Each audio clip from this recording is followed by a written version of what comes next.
عزیزان گرامی، مقالہ نگاری کے حوالے سے آج میں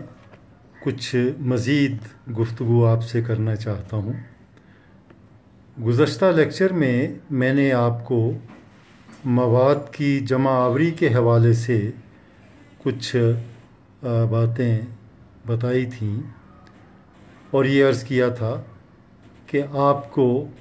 کس طریقے سے بکھرے ہوئے مواد کو جمع کرنا ہے۔ اب صورتحال یہ ہے کہ مواد آپ کا جمع ہو گیا، ایک ڈھیر آپ نے لگایا ہوا ہے۔ اب اسے سارٹ آؤٹ کرنے کا مرحلہ درپیش ہے۔ اسے کس طرح سے آپ نے اپنے کام کی چیزیں اس میں سے نکالنی ہیں اور کس طرح سے ان کو ترتیب دے کے اپنے مقالے کی تسوید کا اور ترتیب کا کام شروع کرنا ہے۔ اس سلسلے میں یہ گزارش ہے کہ جب آپ مواد کے انبار کو دیکھتے ہیں تو ایک لمحے کے لیے آپ سوچ میں پڑ جاتے ہیں کہ کس چیز کو میں ہاتھ لگاؤں، کس چیز کو میں پہلے دیکھوں، کس چیز کو بعد میں دیکھوں، کون سی چیز مجھے اس میں سے لینا ہے، کس چیز کو ایک طرف انتظار کی فہرست میں رکھنا ہے اور کس چیز کو مجھے بالکل فائلوں کی نظر کر دینا ہے اور اس سے کوئی کام نہیں لینا۔ تو یہ 2-3 آپ نے ڈھیریاں بنانی ہیں، ایک جو آپ کے بہت کام کی چیزیں ہیں اور جو کچھ کام کی چیزیں ہیں اور کچھ جو مسترد ہیں اور جن کی آپ کو ضرورت نہیں ہے۔ تو اس سلسلے میں بنیادی چیز جو ہے وہ جمع شدہ مواد کا مطالعہ، کیونکہ مطالعے کے بغیر تو کوئی عمل بھی مکمل نہیں ہو سکتا،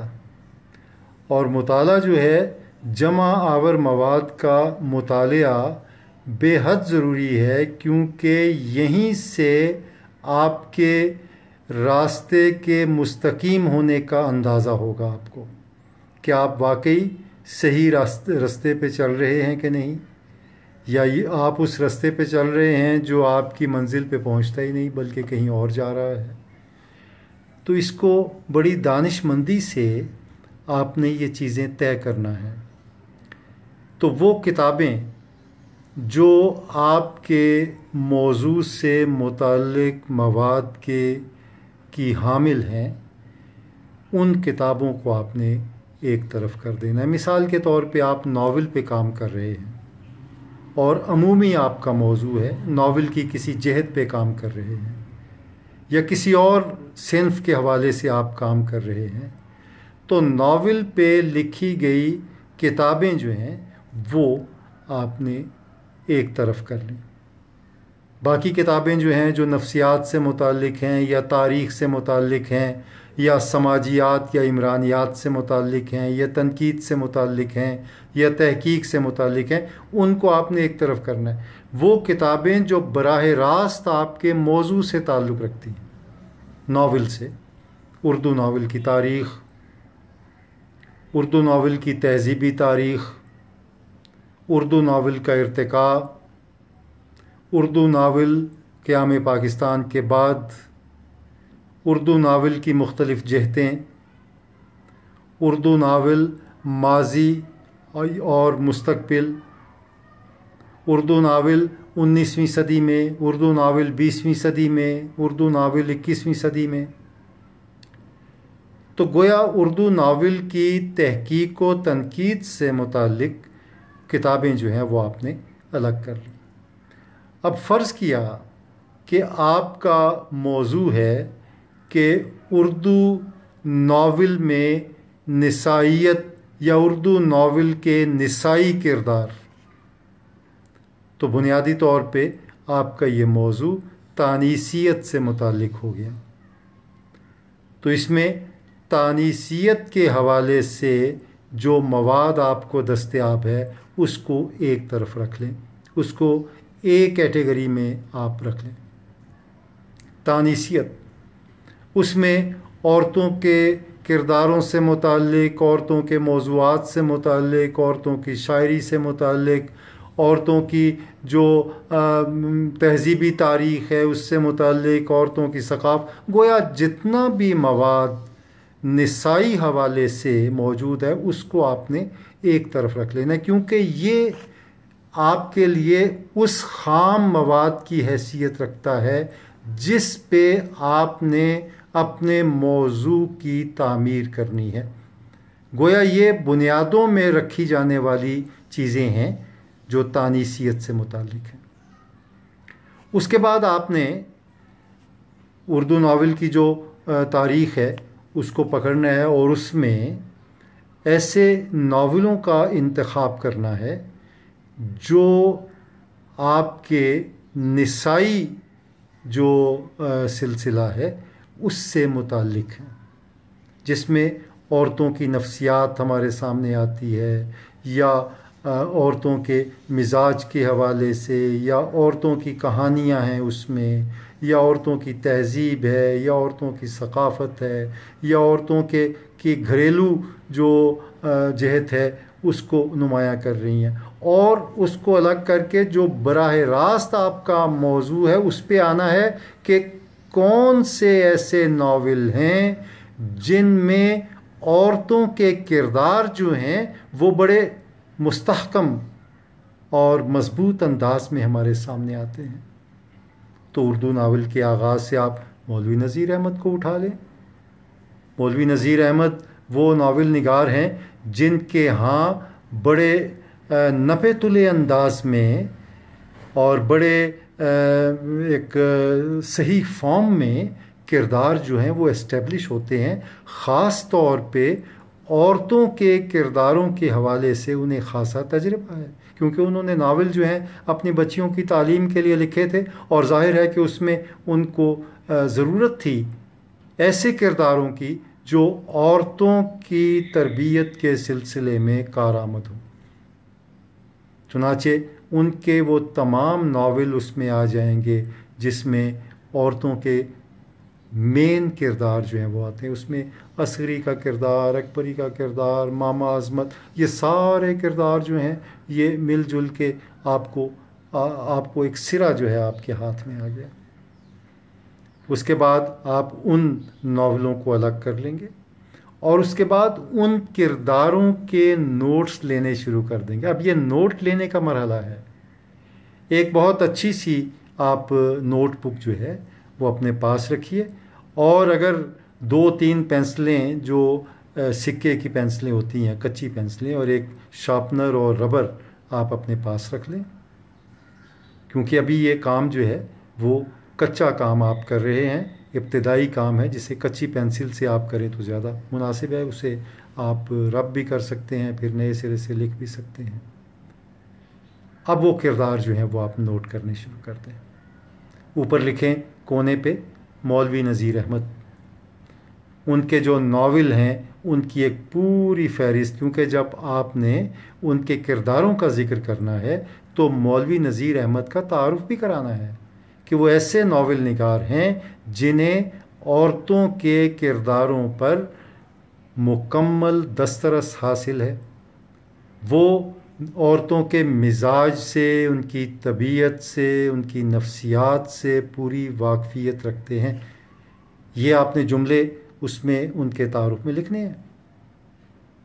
کیونکہ جب آپ ان کے کرداروں کا ذکر کریں گے تو جو کردار سازی کا عمل انجام دے رہا ہے ناول نگار جو ہے اس کا تذکرہ بھی بہت ضروری ہوگا۔ تو ان کے تعارف کے بعد پھر آپ ان کے ناولوں کا تعارف کرائیں گے، پھر اس کے بعد آپ ایک ایک ناول میں سے جو نسائی کردار ہے ان کو نکال کے اپنی نوٹ بک پہ درج کر دیں گے۔ ایک کردار مثلا اصغری کا کردار، اصغری کا کردار جو ہے وہ اس طبقے کی نشاندہی کرتا ہے عورتوں کی جو بہت سگھڑ، سلیقہ شار عورتوں میں شمار ہوتی ہیں، جنہیں کام کرنے کا سلیقہ ہے، خوب سوچ سمجھ کر عقل سے دانش سے اپنے کام سر انجام دیتے ہیں۔ ٹھیک ہے، ایک یعنی وہ کردار جو خوشگوار اثر پیدا کرنے والے کردار ہیں، دوسری طرف وہ کردار جو معطوب کردار ہیں، جو کو خوشگوار تاثر پیدا نہیں کرتے۔ اب دیکھیں نا، ان کے تو بڑے متنوع کردار آپ کو ملیں گے۔ وہ جو بی حجن کا کردار ہے وہ ایک الگ طرح کی عورتوں کی نمائندگی کر رہا ہے، عسکری کا کردار جو ہے وہ اور طرح کی عورتوں کی نمائندگی کر رہا ہے، اکبری کا کردار اور طرح کی عورتوں کی نمائندگی کر رہا ہے، ماما عظمت کا کردار اور طرح کی عورتوں کی نمائندگی کر رہا ہے۔ یعنی ایک ناول نگار کے ہاں آپ کو اتنی بو قلمونی، اتنی رنگا رنگی اور اتنا تنوع آپ کو نظر آئے گا کہ آپ حیران رہ جائیں گے۔ اب ایک پیٹرن آپ کو فراہم ہو گیا کہ عورت کا ایک یہ کردار، ایک یہ کردار، ایک یہ کردار، یعنی ایک ہی جگہ پہ آپ کو 4 قسم کے کردار جو ہیں وہ آپ کی ہاتھ آ گئے۔ اب اسی پیٹرن پہ آپ آگے چلتے جائیں، یعنی ناول کا جو ارتقاء ہے اس کے ساتھ ساتھ آپ آگے بڑھیں، اور ان ناول نگاروں کے ہاں وہ ناول نگار کوئی بھی ہو سکتا ہے، کیونکہ کوئی بھی ناول نگار ایسا نہیں ہے جس کے ہاں کسی نہ کسی شکل میں کسی عورت کا کردار نہ آیا ہو۔ یہ میں مثال دے رہا ہوں، یہ موضوع جو ہے نا تانیثیت، یہ ایک مثال کے طور پہ کوئی بھی موضوع ہو سکتا ہے، تہذیبی تاریخ بھی ہو سکتی ہے۔ اردو ناول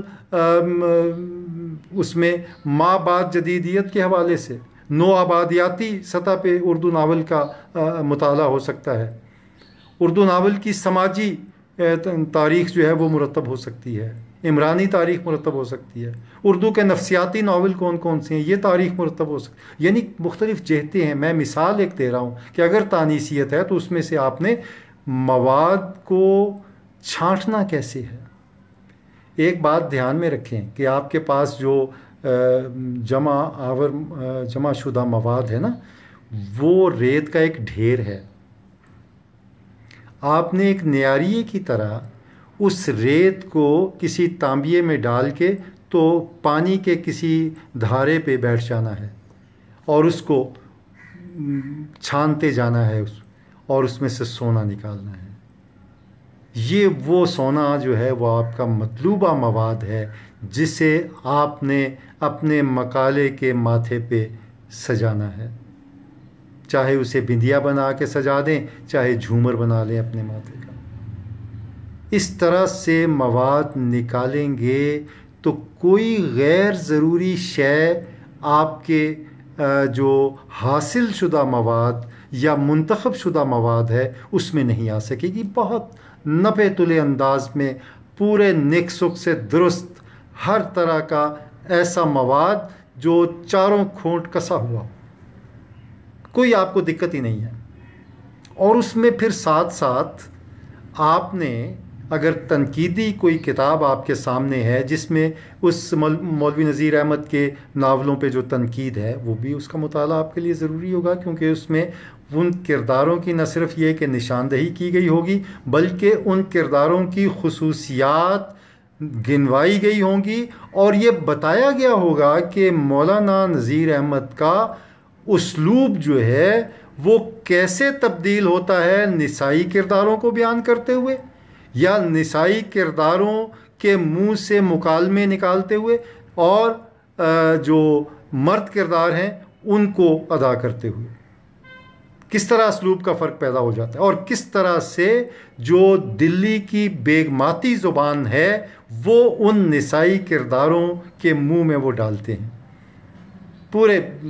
حساب سے ایسی خوبصورت زبان وہ بولتی ہیں بیگمات، جسے آپ دلی کی ٹکسالی زبان کا نام دیتے ہیں، جو بیگماتی زبان۔ تو جب آپ اس طرح سے وہ چیزیں نکال لیں گے کرداروں کا، پھر ایک ہجوم آپ کے سامنے اکٹھا ہو جائے گا نسائی کردار۔ یعنی آپ قیام پاکستان سے پہلے جہاں سے اردو ناول کی تاریخ آغاز ہوتی ہے وہاں سے آپ چلتے چلتے چلتے چلتے 20ویں صدی پوری آپ نے گزاری اور 21ویں صدی کے دھانے پہ پہنچ گئے۔ اس کے بعد آپ کے پاس پوری 1.5 یا 125 سال کی جو ناول کی تاریخ ہے وہ آپ کے ہاتھ میں آ جائے گی، اور اس پوری تاریخ میں جتنے ناول لکھے ہوئے ہیں ان سب کے نسائی کردار جو ہے وہ آپ کے ہاتھ میں آ جائیں گے۔ اب یہاں پہ آ کے آپ نے یہ اندازہ لگانا ہے کہ کیا آپ نے اتنے کردار جمع کر لیے، کیا وہ آپ کے جو اس کی مقالے کی ضخامت ہے کیا یہ اس سے ایکسیڈ تو نہیں کر گئے، بڑھ تو نہیں گئے؟ ان کو اگر آپ بیان کرنا شروع کریں گے تو 300 400 500 صفحے کی صورت بن جائے، تو اتنا تو آپ کو الاؤ نہیں ہے۔ آپ 150 پونے 200 صفحے کا آپ نے مقالہ لکھنا ہے تو اس میں پھر اس کو منتخب کرنا پڑے گا، یعنی ایک جو انتخاب آپ نے ایک ڈھیر میں سے کیا اس کا پھر انتخاب، جسے ہم انتخاب در انتخاب کہتے ہیں، اب آپ نے ان کرداروں پہ نظر ڈالنی ہے جو ابھرتے ہوئے کردار، پرومیننٹ، یعنی فوراً دھیان میں آ جاتا ہے اس کردار کا سارا عمل اور اس کی ساری جو حیت اور اس کا سارا جو عمل ہے وہ آپ کی نگاہوں کے سامنے آ جائے۔ مثال کے طور پہ آپ نے کوئی 200 کے قریب کردار جو ہیں وہ چنے، تو اپنے مقالے کے صفحات کی تحدید کی وجہ سے آپ کو ہو سکتا ہے کہ اس میں سے صرف 20 کرداروں کی ضرورت پڑے یا 30 کرداروں کی ضرورت پڑے، تو یہ ایسے انتخاب کا مرحلہ ہوگا جو نہایت کڑا انتخاب ہوگا۔ باقی مواد آپ کا ضائع نہیں ہے، اسے کسی آنے والے اچھے دن کے لیے محفوظ کر لیں، بلکہ وہ مواد جو ہے وہ آپ کے ریسرچ آرٹیکلز کی تیاری میں آپ کو مدد دے گا۔ ہو سکتا ہے آپ آگے ایم فل کے بعد جو اگلی ڈگری ہے اس کے لیے آپ کی خواہش ہو تو آپ اسی موضوع کو آگے اس کی توسیع کر کے اسے ہی اپنا پی ایچ ڈی کا موضوع بنا لیں، اس میں تھوڑی سی تبدیلی کر کے، تو جو آپ کا جمع شدہ مواد ہے جسے آپ نے پہلے انتخاب میں رکھا تھا، دوسرے انتخاب میں وہ باہر ہو گیا، تو اس کو آپ اپنے اگلے جو ریسرچ پروجیکٹ ہے اس کے لیے رکھ لیں۔ تو اس طرح سے آپ کچھ عرصے کے بعد جب آپ یہ کام انجام دے لیں گے تو آپ یہ محسوس کریں گے کہ آپ نے جو انتخاب کیا ہے اس انتخاب کی روشنی میں آپ گمان ہی گمان میں اپنے مقالے کی حتمی شکل جو ہے اس کو اپنی نظروں کے سامنے دیکھ رہے ہیں، گویا اس کی آؤٹ لائن جو ہے وہ اور زیادہ مضبوط گرفت سے دائرے میں آ گئی، اور اس کی شکل جو ہے مقالے کی حتمی شکل وہ آپ کو دکھائی دینی شروع ہو گئی۔ حالانکہ ابھی آپ نے مقالہ لکھا نہیں ہے، لیکن مواد کے انتخاب سے اور منتخب مواد کو الگ سے محفوظ کرنے سے مقالے کی ایک واضح شکل جو ہے وہ آپ کے سامنے آ گئی۔ اب اس میں تحدید زمانے کی بھی ہو سکتی ہے، ہو سکتا ہے کہ آپ کو یہ تحدید جو ہے وہ آپ نے کی ہو کہ یہ کردار جو ہیں یہ قیام پاکستان کے بعد کے ناولوں کے کردار ہیں، یا یہ کردار جو ہیں یہ پچھلے 50 سال کے عرصے کے کردار ہیں، یا کسی ایک دہے کے کردار ہیں، 80 کی دہائی کے ہیں یا 90 کی دہائی میں لکھے جانے والے ناول ہیں۔ اس کی تحدید جو ہے وہ آپ اپنے حالات کے مطابق اس سائنوپسس میں جسے جمع کروا کے آپ منظوری لے چکے ہیں، کیونکہ اب اس میں تبدیلی کا امکان نہیں، اس کے بنیادی موضوع میں موضوع میں تبدیلی نہیں ہو سکتی، البتہ اس کے ابواب میں آپ آگے پیچھے کر سکتے ہیں ترمیم کر سکتے ہیں، تنسیخ کر سکتے ہیں، لیکن بنیادی موضوع کو نہیں چھیڑ سکتے۔ اس کے بعد آپ نے ان تنقیدات کی طرف متوجہ ہونا ہے جو ناول کے حوالے سے ہمارے جو سکہ بند اور پرومیننٹ کرٹک ہیں، نقاد ہیں، انہوں نے لکھی ہیں ناول کی۔ بعض جو نقاد ہیں وہ ناول کی تنقید کے حوالے سے ہی معروف ہیں، انہوں نے لکھی ہی ناول کی تنقید ہے۔ بعض نقادوں نے ملی جلی تنقید لکھی ہے، اس میں شاعری کو بھی انہوں نے شامل کیا، نثر میں افسانے پہ بھی، ڈرامے پہ بھی، سفرنامے پہ بھی، لیکن ناول کی تنقید میں بھی ان کا حصہ ہے، کیونکہ وہ تنقیدات جو ہیں وہ آپ اپنے حق میں دلیل کے طور پر استعمال کر سکتے ہیں، اور بعض چیزوں کو یا بعض نظریات کو مسترد کرنے کے لیے تردید کے طور پہ استعمال کر سکتے ہیں۔ اس کا آپ انتخاب کریں کہ ناول کے کردار سازی کے حوالے سے ہمارے نقادوں نے کیا کہا، کردار کس طرح وجود میں آتے ہیں، ایک ناول نگار جو ہے وہ کس طرح کردار تخلیق کرتا ہے، کس طرح کردار بناتا ہے، وہ کس طرح سے اس کردار کی طبع، اس کی شخصیت، اس کی نفسیات سے واقفیت حاصل کرتا ہے، وہ وہی زبان لکھتا ہے اس کردار کی جو اس کردار کی اصل زبان ہے۔ یہ نہیں کہ کردار جو ہے وہ تو دیہات کا ہے لیکن وہ شہر میں رہنے والے کسی مہذب آدمی کی زبان بول رہا ہے۔ اگر آپ ایسا تو آپ کو اس کی کردار کی نفسیات کا پتہ نہیں ہے، اور نہ نقاد جو ہے وہ اس پہ پوری طرح دسترس رکھتا ہے۔ نقاد پہلے تو اس کو کیٹیگرائز کرے گا نا کہ یہ کردار جو ہے یہ کس طبقے کا کردار ہے، یہ نسائی کردار ہوتے ہوئے بھی کیا دیہات کی ان ان پڑھ عورتوں کا کردار ہے جو پڑھی لکھی تو نہیں ہوتی لیکن تجربے کی زبان ان کے پاس ہوتی ہے۔ بعض بڑی بوڑھی عورتوں کو جو چٹی ان پڑھ ہوتی ہیں ایسی حکمت آموز اور دانش آمیز باتیں کرتے ہوئے ہم سنتے ہیں، تو کیا اس طرح کے کردار ناول نگار جو ہے وہ تخلیق کر رہا ہے؟ تو یہ اس بات کا فیصلہ یا اندازہ جو ہے یہ نقاد کو لگانا ہے، وہ پھر اس کو آپ کو بتائے گا کہ یہ جو کردار ہے یہ اس طبقے میں یہ ایگزسٹ کرتا ہے، یہ اس طبقے کا کردار ہے،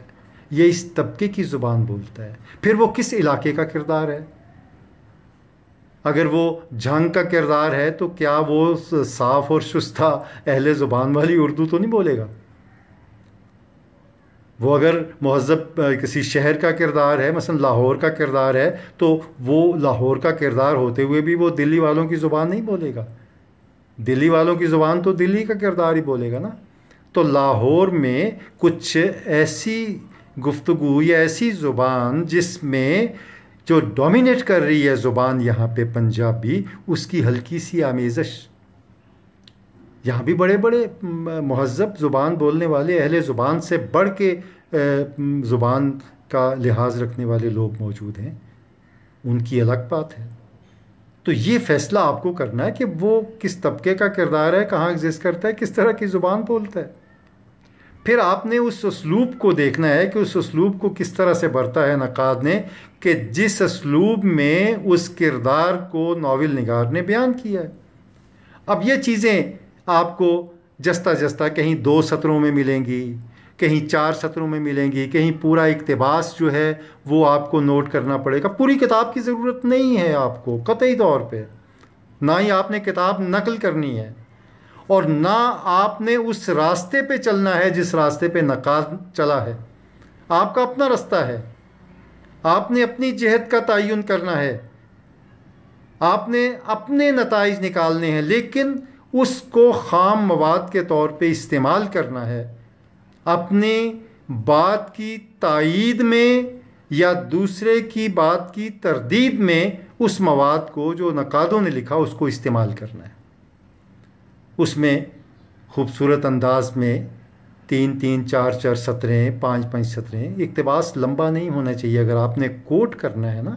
کسی نقاد کی کوئی کوٹیشن تو 4-5 سطروں سے زیادہ نہیں ہونا چاہیے. ہمارے یہاں پہ بڑے بڑے ماشاءاللہ مقالے لکھے گئے، کتابوں کی کتابیں نقل کر دیں. ایک مقالہ میں نے دیکھا پنجاب یونیورسٹی میں، اس میں ایک کوٹیشن چل رہی ہے، اس میں صاحب مقالہ نے یہ لکھا کہ جناب فلاں صاحب جو ہیں وہ اپنی فلاں کتاب کے اس فلاں صفحے پہ لکھتے ہیں. اب وہ لکھتے جا رہے ہیں اور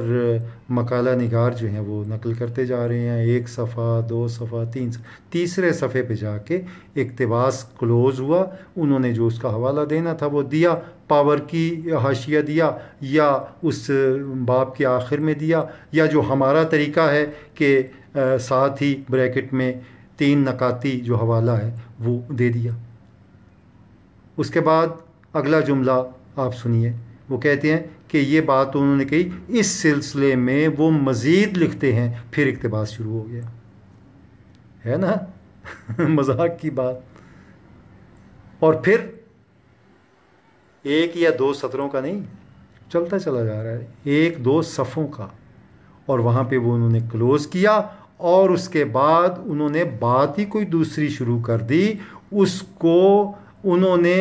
لیا ہی نہیں ہے، مطلب اس کے کانٹینٹس جو ہیں ان پہ کوئی تبصرہ، کوئی اس کا تجزیہ، کوئی اس کی تشریح، کوئی اس کو اپنی تائید میں استعمال کرنے کا حربہ یا اسے تردید میں استعمال کرنے کا سلسلہ کچھ نہیں. خلا میں لٹکتا ہوا وہ اقتباس انہوں نے جسے 4-5 صفحوں میں انہوں نے مکمل کیا. یہ محض خانہ پوری کتابیں نقل کرنے کے لیے آپ نہیں بیٹھے ہوئے. میں نے کہا نا نیاریے کی طرح اس میں سے آپ نے سونے کے ذرے چننے ہیں، پتھر نہیں لے لینے. پتھروں کو آپ نے دیکھا کہ وہ نیاریا جو ہے، اب وہ نیاریا جس طرح سے اس کو چھان رہا ہوتا ہے نا، بعض دفعہ کوفت ہونے لگتی ہے کہ یار یہ کب ختم کرے گا اس کو، یہ تو چھانتا جا رہا ہے چھانتا جا رہا ہے. آپ کا کام ایسا ہی ہے کہ دیکھنے والا جو ہے وہ پریشان ہو جائے کہ یار اس کا انتخاب ہی ختم نہیں ہو رہا. یہ تو انتخاب در انتخاب،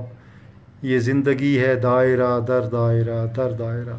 دائروں کے دیس میں ہم نے سفر تنہا کیا.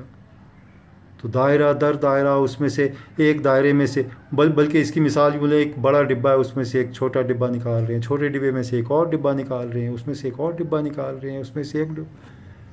بعض دفعہ آخری ڈبہ جو ہے وہ خالی ہوتا ہے، اس میں کچھ نہیں ہوتا. اور بعض دفعہ آخری ڈبہ جو ہے اسی میں وہ گوہر نایاب ہوتا ہے جس کی آپ کو تلاش ہوتی ہے. تو عزیزان گرامی، یہ کتابوں سے اخذ کرنا یا جمع شدہ مواد میں سے کسی نیاریے کی طرح چھان کے اپنے مطلب کے جو سلسلے ہیں، اپنے مطلب کی چیزیں ہیں، ان کو نکالنا، یہ کام آپ کو سر انجام دینا ہے. میرے 1-2 اور لیکچر جو ہیں وہ اس حوالے سے